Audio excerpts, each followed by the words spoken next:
Now is Darrell Cronk of Wells Fargo and John Porter of Newton Investment Management.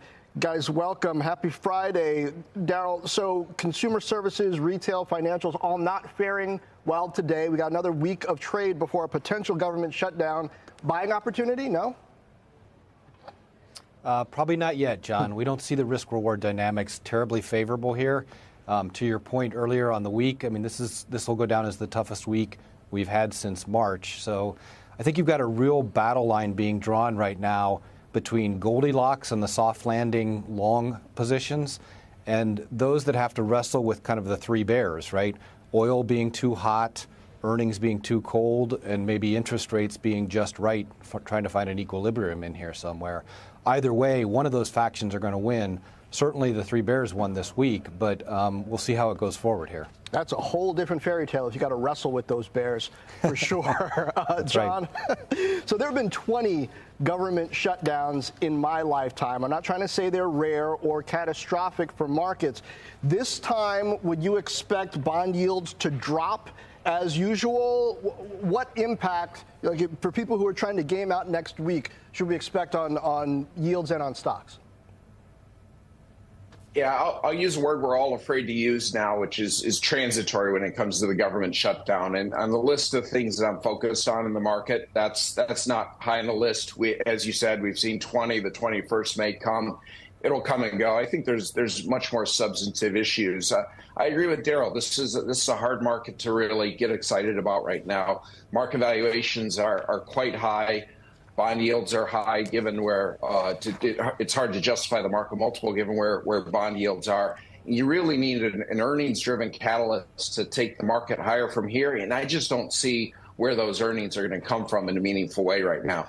Okay, so you both sound pretty cautious about equities right now. But, John, are yields going to go higher? And if so, how do you position as an investor? Yeah, well, I'm an equity investor. I have enough struggles identifying all the key variables in the equity market. But look, interest rates are very important to monitor. They've been trending higher through this year, and I don't think that the equity market has digested that fully yet. And I think that there's still some potential pain to come. There's certainly room for bond yields to rise further from here, though. Okay. Darrell, I'll get your thoughts on this, too, and what it means in terms of opportunities right now. Yeah, I think that's right, Morgan. So obviously the path of least resistance is higher both on interest rates and on the U.S. dollar, right, which are going to keep putting pressure on both the economy and probably equities at this point. From the fixed income standpoint, I think you've got to think about how to barbell a portfolio here. So you take advantage of the short side of the yield curve being the highest yields on the board, right, with an inverted curve. And by the way, we've crossed over now to the longest inversion that we've ever had. Not the deepest, but the longest that we've sustained, basically going back in modern times. And then you also have exposure basically to hedge the portfolio, Morgan, to the long end of the curve. Because if recession comes and the soft landers are not correct, what's going to happen? Long-term interest rates are going to fall, and so you'll be able to take advantage of that from a return standpoint. So we think the short and long side of the yield curve makes sense. We would fade credit here. We think credit spreads and high yield are just too tight. They're not reflecting kind of the deterioration and slowdown we're seeing in some of the data. So, John, what do you do with, say, AI-related stocks that have run so hot for part of the year? I'm looking at a few of them. Supermicro, which we'll talk about later, down about now 9% for the month. NVIDIA also down about 9%. C3 AI down 22%. Now, I'm not saying anybody should. I don't know what you think about those. But if people were wishing they had gotten in before, at what point do you just play it? Yeah, look, I think you have to be selective. Look, AI is going to be transformational. I have no doubt about that.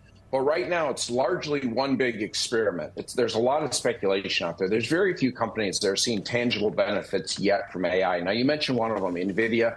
That's a stock that I own. It's a stock that I'd be a buyer of right here. You're looking at NVIDIA at less than 30 times earnings on a forward 12-month basis, which is a very attractive valuation given their key positioning in artificial intelligence.